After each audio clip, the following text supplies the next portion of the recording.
Assalamualaikum warahmatullahi wabarakatuh. Bicara tentang trigonometri berarti kita bicarain tentang segitiga beserta komponen-komponen pada segitiga tersebut termasuk sudut dan sisi-sisi penyusun segitiganya.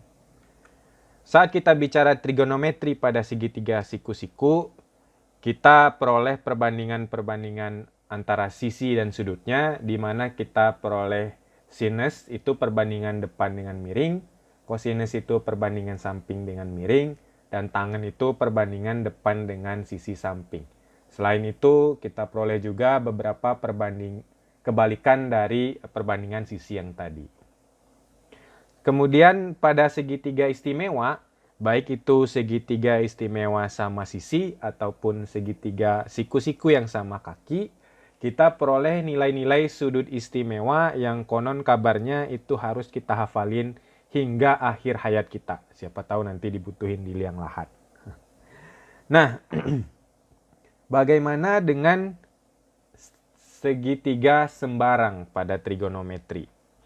Nah, pada video kali ini kita akan kupas sifat-sifat apa aja yang bisa kita dapatkan dari trigonometri pada segitiga sembarang.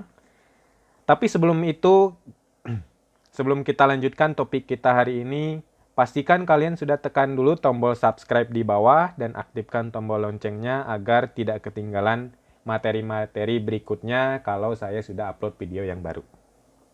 Kalau sudah, salam kenal, saya Joni. Mari kita mulai pelajaran kita hari ini.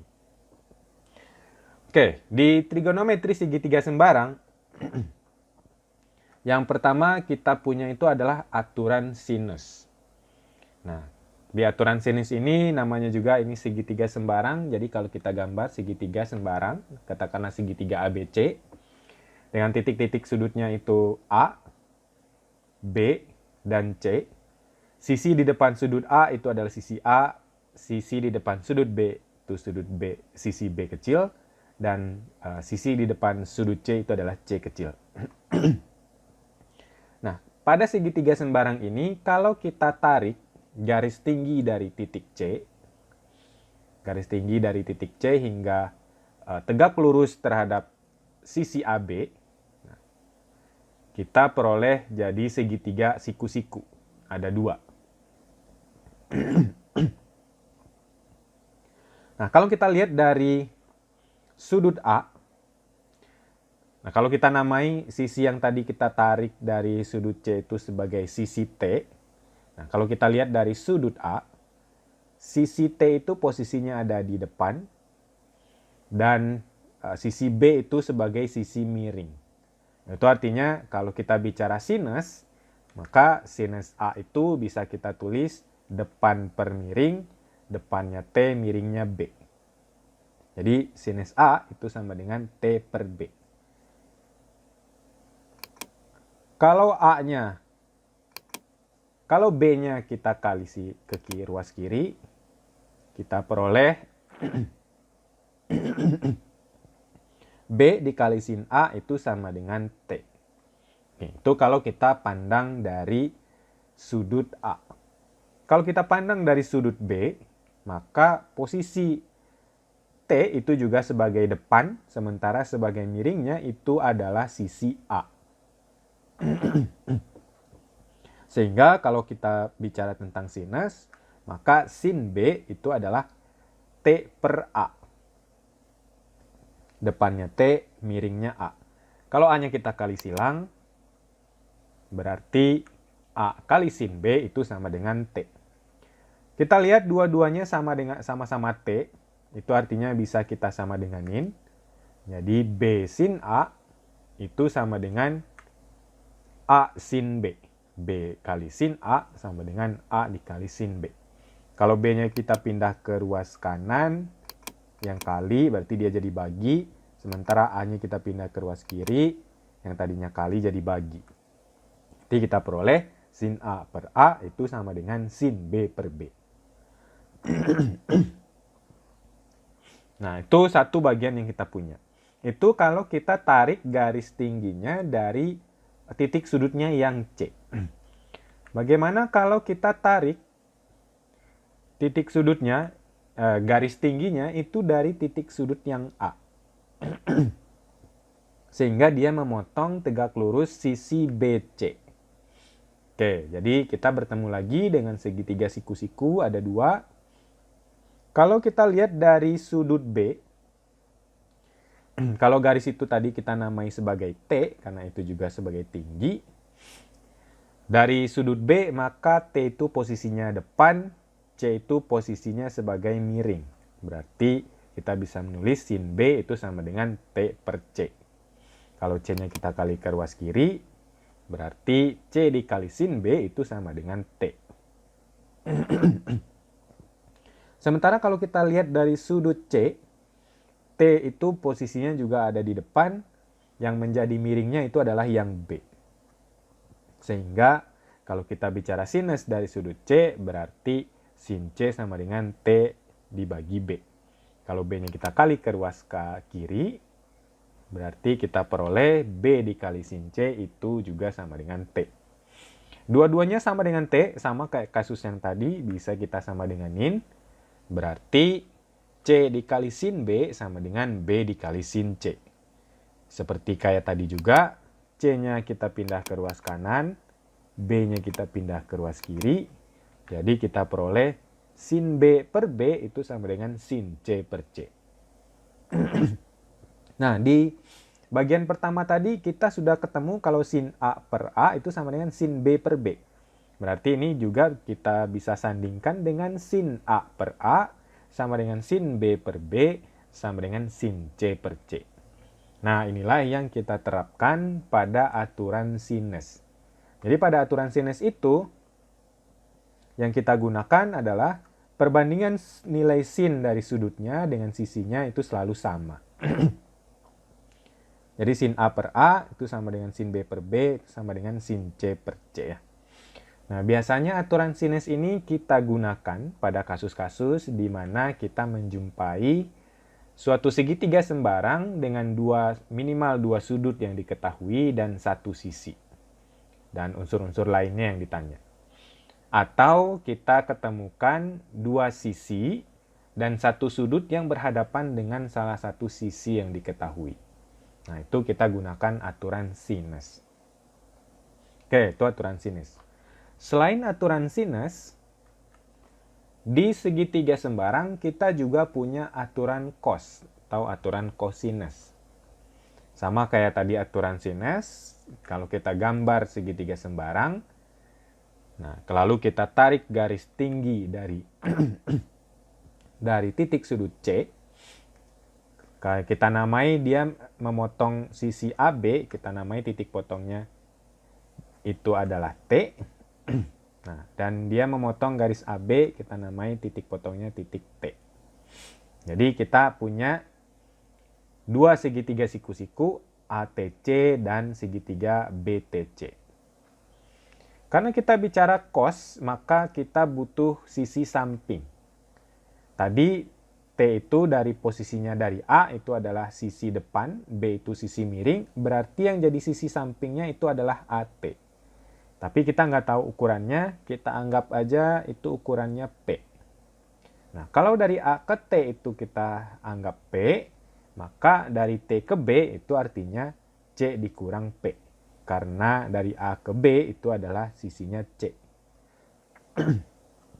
Nah, sekarang kita perhatikan segitiga ATC. Pada segitiga ATC, kalau kita bicara cos, maka kita bisa tulis cos A itu sampingnya adalah sisi P dan miringnya itu adalah sisi B. Jadi kita peroleh cos A sama dengan P per B. Kalau P-nya kita kali ke ruas kiri, berarti kita bisa tulis B dikali cos A itu sama dengan P. Lalu karena ini segitiga siku-siku, kita juga punya sifat Pitagoras di segitiga siku-siku. Berarti B kuadrat itu sama dengan P kuadrat ditambah T kuadrat. B kuadratnya yang miring, P kuadratnya yang samping, T kuadratnya yang depan. Nah, sekarang kita perhatikan segitiga yang satunya lagi, segitiga BTC. Pada segitiga BTC, Kita juga bisa tuliskan Pitagoras. Sisi miringnya itu A, berarti A kuadrat sama dengan sisi sampingnya C kurang P, C kurang P kuadrat ditambah sisi depannya T, P kuadrat. Kalau C kurang P ini kita jabarkan dengan kali pelangi, kita peroleh C kuadrat kurang 2CP ditambah P kuadrat. Nah, tadi kita lihat P kuadrat ditambah T kuadrat itu menjadi B kuadrat. Berarti yang ini tuh menjadi B kuadrat. Sehingga bisa kita ganti menjadi B kuadrat. P kuadrat tambah T kuadrat jadi B kuadrat. Sementara P itu kita bisa ganti menjadi B dikali cos A. Sehingga bentuk yang di bawah ini, P-nya bisa kita tulis menjadi B cos A. Sehingga bentuk terakhirnya ini A kuadrat sama dengan C kuadrat kurang 2C dikali B dikali cos A ditambah B kuadrat. Kalau kita susun huruf-hurufnya, berarti A kuadrat sama dengan B kuadrat ditambah C kuadrat dikurang 2BC dikali cos A. Nah, ini yang kita sebut sebagai aturan kosinus. Nah, jadi kalau kita mencari sisi A, maka nilai cos yang kita gunakan itu cosnya dari sudut A. Kalau kita mencari sisi B, maka nilai cosnya adalah cos B. Jadi secara umum kita rangkum kalau di aturan kosinus itu, jadi kita punya kalau A kuadrat itu berarti B kuadrat ditambah C kuadrat dikurang 2BC dikali cos A. Kalau B kuadrat itu berarti A kuadrat ditambah C kuadrat dikurang 2AC dikali cos B. Sementara kalau C kuadrat berarti A kuadrat ditambah B kuadrat dikurang 2AB dikali cos C. Nah, itu dia aturan sinus dan aturan kosinus yang kita peroleh dari segitiga sembarang. Lalu gimana model-model pengerjaan soalnya? Coba kita lihat. Oh iya, aturan kosinus ini kita pakai biasanya bila diketahui ketiga sisi dari segitiganya, atau diketahui dua sisi dan satu sudut yang diapit oleh kedua sisi tersebut. Jadi ada dua sisi, lalu ada satu sudut yang dibentuk oleh dua sisi tersebut. Itu aturan kosinus. Oke, kita lihat model soalnya secara langsung pengerjaannya bagaimana model dari aturan sinus, aturan kosinus. Contohnya yang pertama, pada segitiga ABC, diketahui sin B sama dengan 0,25, lalu panjang AB-nya 4 dan AC-nya 10. Maka sin C-nya adalah.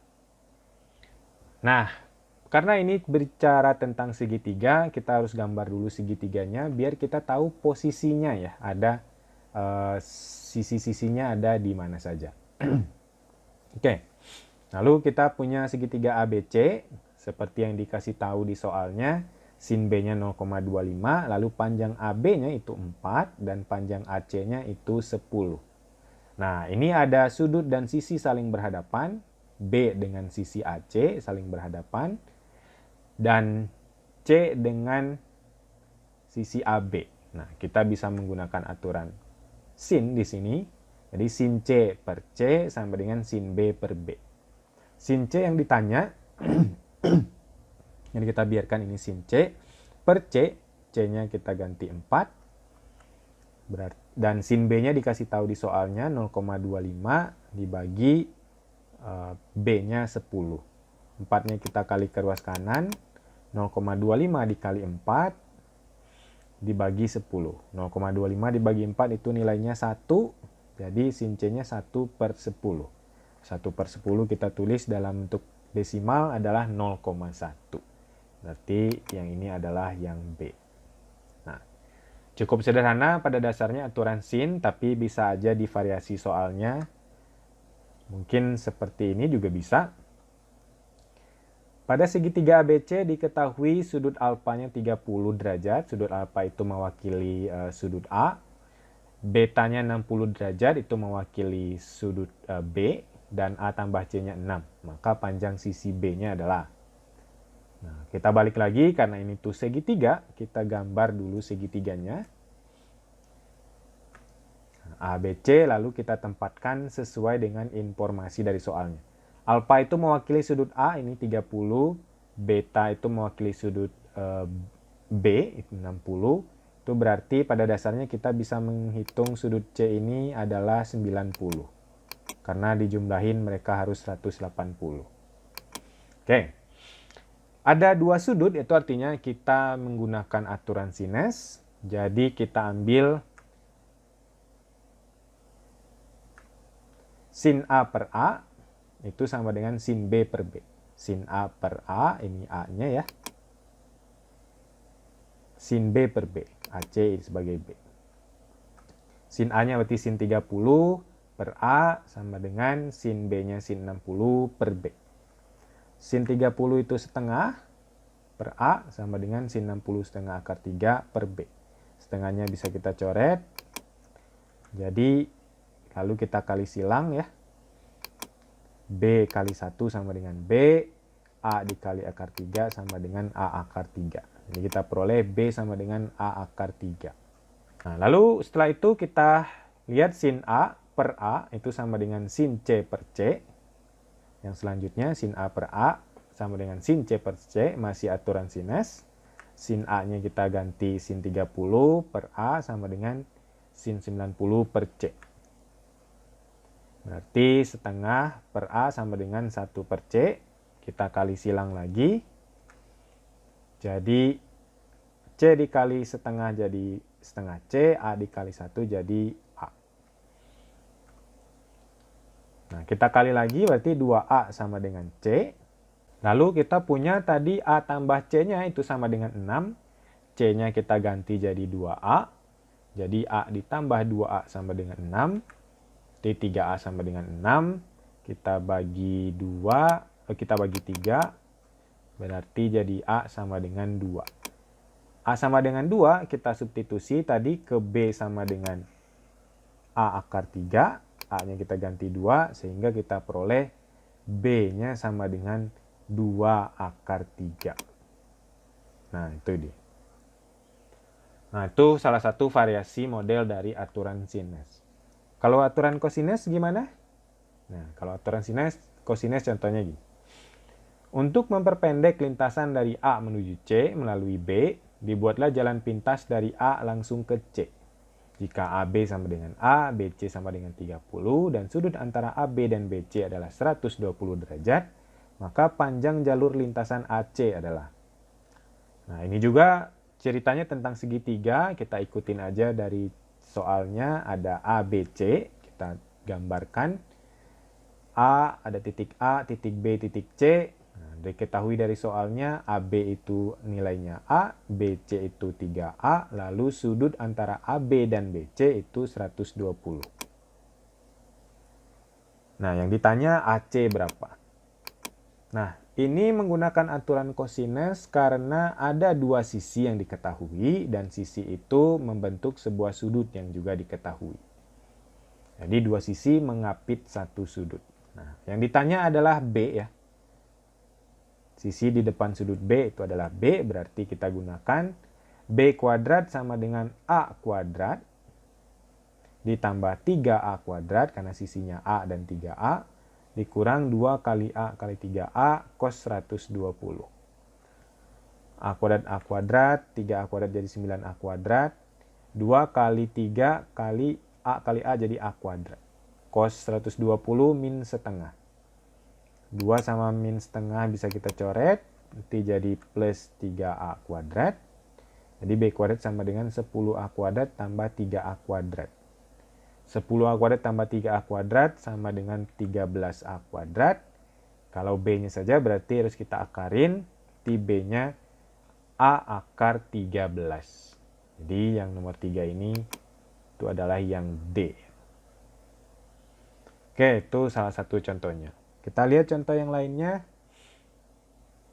Nah, dalam segitiga ABC, jika AB-nya 3 cm, AC-nya 4 cm, dan sudut BAC, itu berarti di titik A, itu 60, maka tangen dari sudut ABC, berarti yang B, adalah.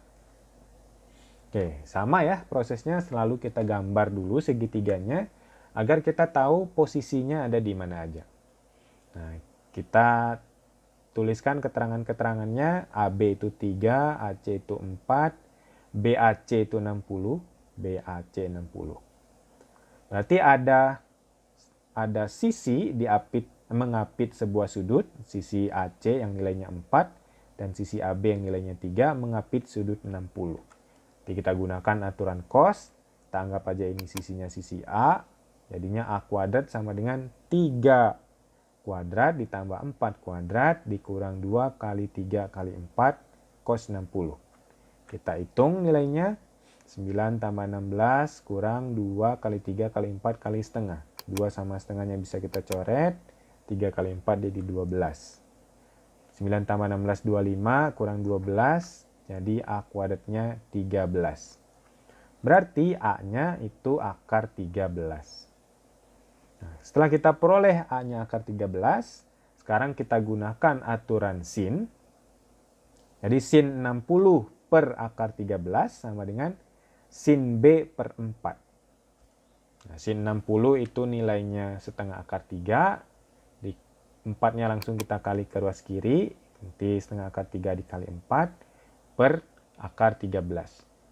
Setengah dikali 4 jadi 2, berarti kita peroleh sin B-nya itu sama dengan 2 akar 3 per 13. Tapi dia nanyanya tangen, berarti kita harus cari dulu sin itu depan per miring.